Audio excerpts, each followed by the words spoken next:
ನಾನಿವತ್ತು ಒಂದು ಸಿಂಪಲ್ ಆಗಿರೋ ಪಲ್ಯನ ಮಾಡೋದು ತೋರಿಸ್ತಾ ಇದ್ದೀನಿ. ಇದಕ್ಕೆ ಈರುಳ್ಳಿ, ಶುಂಠಿ, ಬೆಳ್ಳುಳ್ಳಿ ಆಮೇಲೆ ಕಾಯಿ ತುರಿನೂ ಹಾಕಲ್ಲ, ಆಮೇಲೆ ನೀರನ್ನು ಹಾಕಲ್ಲ. ಹಾಗೆ ಬೇಯಿಸ್ಬೇಕು ಇದನ್ನ, ತುಂಬಾ ಚೆನ್ನಾಗಿರುತ್ತೆ. ಅದು ಯಾವ ತರ ಮಾಡೋದಂತ ತೋರಿಸ್ತೀನಿ. ಇದು ಕ್ಯಾಬೇಜು. ಕ್ಯಾಬೇಜ್ನ ನೀಟಾಗಿ ತೆಳ್ಳಗೆ ಕಟ್ ಮಾಡಬೇಕು. ನಿಮಗೆ ಎಷ್ಟು ಸಾಧ್ಯ ಆಗುತ್ತೋ ಅಷ್ಟು ನೀಟಾಗಿ ತೆಳ್ಳಗೆ ಕಟ್ ಮಾಡ್ಕೋಬೇಕು. ಇದು ಲಂಚ್ ಬಾಕ್ಸ್ಗಾಗ್ಲಿ, ನಾವು ಬೇರೆ ಎಲ್ಲಾದ್ರೂ ಟೂರ್ ಹೋಗ್ತಾ ಇದ್ದೀವಿ, ಒನ್ ಡೇಗೆ ಏನಾದ್ರೂ ತಗೊಂಡು ಹೋಗ್ಬೇಕಂದಾಗ ಈ ಪಲ್ಯ ತುಂಬಾ ಯೂಸ್ ಆಗುತ್ತೆ. ಚಪಾತಿಗಂತೂ ಒಳ್ಳೆ ಕಾಂಬಿನೇಷನ್. ಬಿಸಿ ಚಪಾತಿಗೆ ಬಿಸಿ ಕ್ಯಾಬೇಜ್ ಪಲ್ಯ ಮಾಡ್ಕೊಂಡ್ರೆ ತುಂಬಾ ಚೆನ್ನಾಗಿರುತ್ತೆ. ಆಮೇಲೆ ಜರ್ನಿ ಮಾಡ್ಬೇಕಾದ್ರೆ ಯಾವಾಗ್ಲಾದ್ರೂ ನಾನು ಇದನ್ನೇ ತಗೊಂಡೋಗೋದು, ತುಂಬಾ ಯೂಸ್ ಆಗುತ್ತೆ. ಆಮೇಲೆ ಇದ್ರದ್ದೇನು ರಸ ಸೋರುತ್ತೆ, ಬಾಕ್ಸ್ ತಗೊಂಡು ಹೋಗ್ತಾ ಇದೀವಿ, ಇದ್ರದ್ದು ಗ್ರೇವಿ ಏನಾದ್ರೂ ಆಚೆ ಬರುತ್ತೆ, ಆತರ ಏನೂ ಆಗಲ್ಲ. ಚಪಾತಿಗೆ ರೋಲ್ ಆದ್ರೂ ಮಾಡ್ಕೊಂಡು ಹೋಗ್ಬೋದು, ಇಲ್ಲ ನೀವು ಸಪ್ರೇಟ್ ಆದ್ರೆ ತಗೊಂಡು ಹೋಗ್ಬೋದು, ಅಷ್ಟು ಚೆನ್ನಾಗಿರುತ್ತೆ. ಈಗ ಇದನ್ನೆಲ್ಲ ಕಟ್ ಮಾಡ್ಕೊಂಡಾಯ್ತು. ಕಟ್ ಆದ್ಮೇಲೆ ನೋಡಿ, ನಾನು ಸ್ವಲ್ಪ ನೀರ್ಗೆ ಉಪ್ಪು ಮತ್ತೆ ಲಿಂಬೆಹಣ್ಣು ಹಾಕ್ತಾ ಇದ್ದೀನಿ. ಉಪ್ಪು ಲಿಂಬೆಹಣ್ಣು ಯಾವಾಗ ಹಾಕ್ಬೇಕಂದ್ರೆ, ಕ್ಯಾಬೇಜ್ನ ತಂದು ಒಂದ್ 2 ದಿನ ಆಗಿದ್ರೆ ಮಾತ್ರ ಹಾಕೊಳ್ಳಿ, ಇಲ್ಲ ಅಂದ್ರೆ ಬರೀ ನೀರಲ್ಲಿ ತೊಳ್ಕೊಳ್ಳಿ, ಚೆನ್ನಾಗಿರುತ್ತೆ. ಉಪ್ಪು ಲಿಂಬೆಹಣ್ಣು ಹಾಕೋದ್ರಿಂದ ಅದು ಸ್ವಲ್ಪ ಫ್ರೆಶ್ ಆಗಿ ಆಗತ್ತೆ ಅಂತ ಅಷ್ಟೇ. ನಾನು ಇದು ತಂದು ಒಂದ್ 2-3 ದಿನ ಆಗಿತ್ತು ಅಂತ ನಾನು ಇದಕ್ಕೆ ಲಿಂಬೆಹಣ್ಣು ಉಪ್ಪು ಹಾಕೊಂಡಿದ್ದೀನಿ. ಇಲ್ಲ ಅಂದ್ರೆ ಬರೀ ನೀರಲ್ಲೇನೆ ತೊಳ್ಕೊಳ್ಳಿ. ನೀರಲ್ಲಿ ಒಂದ್ 5 ನಿಮಿಷ ಬಿಟ್ಟು ಇದನ್ನ ತೆಗೆದಿಟ್ಕೋಬೇಕು. ಈ ತರ ಹೋಲ್ ಇರೋ ಪಾತ್ರೆನಲ್ಲಾದ್ರೂ ತೆಗೀರಿ, ಇಲ್ಲ ಅಂದ್ರೆ ಒಂದು ಚಾಪಿಂಗ್ ಬೋರ್ಡ್ ಇರತ್ತಲ್ಲ, ಅದ್ರ ಮೇಲಾದ್ರೂ ಇಟ್ಟು ಒಂದ್ ಹಿಂಗೆ ಸ್ವಲ್ಪ ಸ್ಲೋಪ್ ಮಾಡಿದ್ರೆ ಅದು ನೀರೆಲ್ಲ ಬಸ್ಕೊಳ್ಳುತ್ತೆ. ನಾನು ಮಾಡ್ತೀನಿ ನೋಡಿ. ಈಗ ಇದ್ರಲ್ಲಿ ಇಟ್ಬಿಟ್ಟು ಇದಕ್ಕೆ ಸ್ಲೋಪ್ ಮಾಡ್ತೀನಿ, ಸ್ವಲ್ಪ ಅದು ನೀರೆಲ್ಲ ಬಸ್ಕೊಂಡ್ಬಿಡತ್ತೆ. ಇದ್ರಲ್ಲಿ ಒಂಚೂರು ನೀರು ಉಳ್ಕೋಬಾರ್ದು. ಆ ತರ ಇದನ್ನ ಒಂದ್ ಅರ್ಧ ಗಂಟೆ ಅಥವಾ 1 ಅವರ್ ಮೊದ್ಲು, ಟೈಮ್ ಇದ್ರೆ 1 ಅವರ್ ಮೊದ್ಲೇನೆ ಈ ತರ ಎಲ್ಲ ಪ್ರಿಪೇರ್ ಮಾಡಿ ಇಟ್ಕೋಬೇಕು. ಇಲ್ಲ ಅಂದ್ರೆ ನೀವು ಬೆಳಗ್ಗೆ ಮಾಡ್ಕೋತೀನಿ ಅಂದಾಗ ನೈಟ್ ಇದನ್ನೆಲ್ಲ ಮಾಡ್ಬಿಟ್ಟು ಇದ್ರ ಮೇಲೆ ಒಂದ್ ಕಾಟನ್ ಬಟ್ಟೆನ ಮುಚ್ಚಿಬಿಟ್ರೆ ನೀರೆಲ್ಲ ಆರೋಗಿರುತ್ತೆ. ಅವಾಗ ನಿಮ್ಗೆ ಪಲ್ಯ ಚೆನ್ನಾಗಿರುತ್ತೆ. ನಾನು ಇದನ್ನ 1 ಅವರ್ ಇಟ್ಟಿದ್ದೆ, ಇದ್ರಲ್ಲಿರೋ ನೀರೆಲ್ಲ ಖಾಲಿಯಾಗಿದೆ. ಈಗ ಇದಕ್ಕೆ ಸಿಂಪಲ್ ಆಗಿ ಒಗ್ಗರಣೆ ಮಾಡ್ತೀನಿ ನೋಡಿ. ಎಷ್ಟು ಸಿಂಪಲ್ ಅಂದ್ರೆ ತುಂಬಾ ಸಿಂಪಲ್. ಸ್ವಲ್ಪನೇ ಎಣ್ಣೆ ಸಾಕು, ಜಾಸ್ತಿನೂ ಎಣ್ಣೆ ಬೇಡ. ಯಾಕಂದ್ರೆ ಜಾಸ್ತಿ ಎಣ್ಣೆ ಹಾಕಿದ್ರೆ ಅದು ಫುಲ್ ಎಣ್ಣೆ ತರ ಕಾಣಿಸುತ್ತೆ. ಎಣ್ಣೆನೂ ಹಿಡ್ಕೊಳ್ಳಲ್ಲ ಈ ಕ್ಯಾಬೇಜ್ ಪಲ್ಯ. ಇದಕ್ಕೆ ಸಾಸಿವೆ, ಜೀರಿಗೆ, ಹಸಿಮೆಣಸಿನಕಾಯಿ ಫಸ್ಟ್ ಹಾಕ್ತೀನಿ, ಆಮೇಲೆ ಕರಿಬೇವು ಹಾಕ್ತೀನಿ ಈ ಪಲ್ಯಗೆ ಮಾತ್ರ. ಯಾಕಂದ್ರೆ ಅದು ಖಾರ ಚೆನ್ನಾಗಿ ಬಿಡ್ಲಿ ಅಂತ. ಆಮೇಲೆ ಲಾಸ್ಟ್ ಅಲ್ಲೇ ಹಿಂಗ್ ಹಾಕ್ತೀನಿ. ಇದು ಒಂದು ನಂದು ಕ್ಯಾಬೇಜ್ ಪಲ್ಯ ಮಾಡ್ಬೇಕಾದ್ರೆ ಇದೊಂಥರ ಟಿಪ್ಸ್ ಅನ್ಕೊಳ್ಳಿ. ಅದು ಸ್ಮೆಲ್ ಚೆನ್ನಾಗಿ ಬರುತ್ತೆ ಅವಾಗ.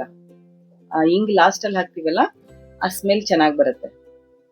ಸ್ವಲ್ಪ ಅರಿಶಿನ ಪುಡಿ ಬೇಕಂದ್ರೆ ಹಾಕೊಳ್ಳಿ, ಇಲ್ಲ ಅಂದ್ರೂ ನಡೆಯುತ್ತೆ, ಹಂಗೇನು ಚೆನ್ನಾಗಿರುತ್ತೆ.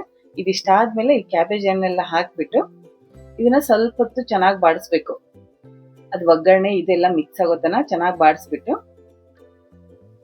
1 ಸ್ಪೂನು ನಿಮ್ಗೆ ರುಚಿಗೆ ತಕ್ಕಷ್ಟು ಉಪ್ಪು ಹಾಕೋಬೇಕು.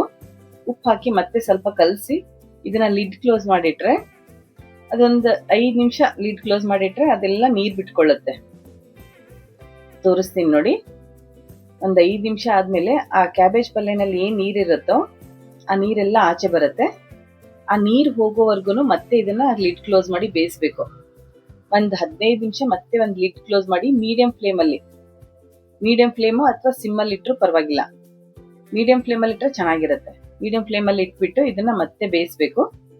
ಬೇಯಿಸಿದಾಗ ನೋಡಿ ನೀರೆಲ್ಲ ಖಾಲಿಯಾಗಿದೆ. ನೀರೆಲ್ಲ ಖಾಲಿಯಾಗಿ ಡ್ರೈ ಆಗಿದೆಲ್ಲ, ಈ ತರ ಆದಾಗ ಈ ಪಲ್ಯ ಕರೆಕ್ಟ್ ಆಗಿರುತ್ತೆ, ಟೇಸ್ಟ್ ಚೆನ್ನಾಗಿರುತ್ತೆ. ಮೇಲ್ಗಡೆ ಕೊತ್ತಂಬರಿ ಸೊಪ್ಪು ಹಾಕ್ತಾ ಇದ್ದೀನಿ. ಈಗ ಪಲ್ಯ ರೆಡಿ ಆಯ್ತು. ನಾನು ಫಸ್ಟ್ಗೆನೆ ಹೇಳಿದೆ ಪಲ್ಯ ಬೇಗ ಆಗತ್ತೆ ಅಂತ, ಆದ್ರೆ ಮತ್ತೆ ನೀವು ಹೇಳ್ತಾ ಇದ್ದೀರಾ 1 ಅವರ್ ತೊಳೆದಿಟ್ಟು ನೀರೆಲ್ಲ ಆರೋತನ ಅದೆಲ್ಲ ಟೈಮ್ ಆಗಲ್ವಾ ಅಂತ ಅನ್ಕೋತಿದ್ದೀರಾ. ನಿಮ್ಗೆ ಆತರ ಇದ್ದಾಗ ಅರ್ಜೆಂಟಿಗನು ಮಾಡ್ಕೋಬಹುದು.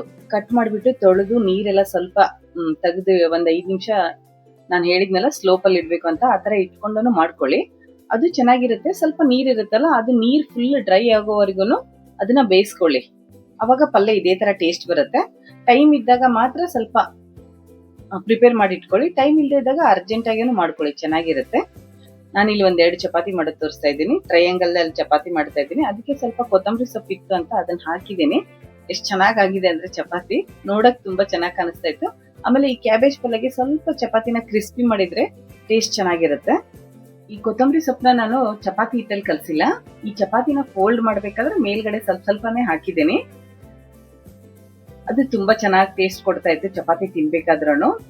ದಿನ ಮಾಡೋ ಅಡ್ಗೆನಲ್ಲಿ ಸ್ವಲ್ಪ ಚೇಂಜ್ ಮಾಡಿದ್ರೆ ಎಷ್ಟು ಡಿಫ್ರೆಂಟ್ ಆಗಿ ಕಾಣಿಸುತ್ತೆ. ಆಮೇಲೆ ಏನೋ ಬೇರೆ ತರ ಕಾಣಿಸುತ್ತೆ, ಮಕ್ಳಿಗಾಗ್ಲಿ ಮನೆಯವ್ರಿಗಾಗ್ಲಿ ಬೇರೆ ಏನೋ ಒಂದ್ ಡಿಫ್ರೆಂಟ್ ಆಗಿದೆಯಲ್ಲ ಅಂತ ಅನಿಸ್ತಾ ಇರುತ್ತೆ.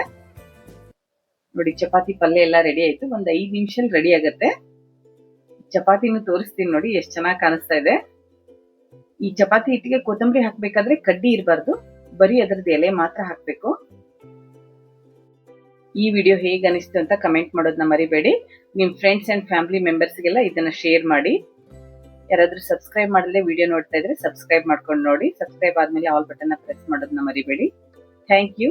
C you again. ಬಾಯ್.